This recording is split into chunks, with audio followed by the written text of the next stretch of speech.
Samantala, mabilis ang pagresponde ng Department of Social Welfare and Development o DSWD at iba pang ahensya ng pamahalaan para matugunan ang mahigit 100,000 pamilya na naapektuhan ng Bagyong Inday. Yan ang ulat ni Elijah Canlas. Mabilis na pinakilos ng pamahalaan ang mga relief resources nito sa ilalim ng whole of government approach ni Pangulong Ferdinand R. Marcos Jr. upang saklaluhan ng mga pamilyang apektado ng pinalakas na southwest monsoon at Bagyong Inday.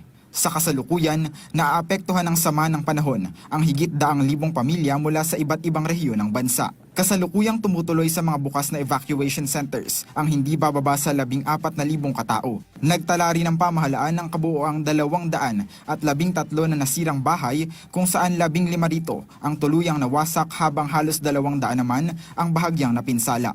Upang matugunan ng kalamidad, naglaan ang Department of Social Welfare and Development o DSWD ng mahigit 4.9 billion pesos na kabuuang relief resources upang tiyakin ang tuloy-tuloy na suporta para sa mga nasalanta.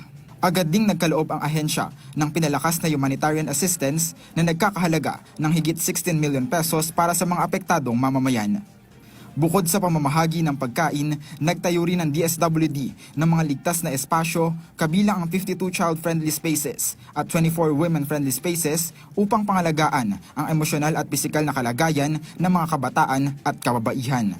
Naglunsad din ang DSWD Field Office 6 at Philippine Army ng magkatuwang na relief operations sa Barbaza Antique nitong July 10 upang maghatid ng family food packs at psychosocial support sa mga lumikas. Sa pamamagitan ng mga maagap na aksyong ito at sa gabay ng mga Angels in Red Vests, patunay ito ng administrasyon na prioridad ng Estado ang kaligtasan, kalusugan at seguridad ng bawat Pilipino sa gitna ng kalamidad.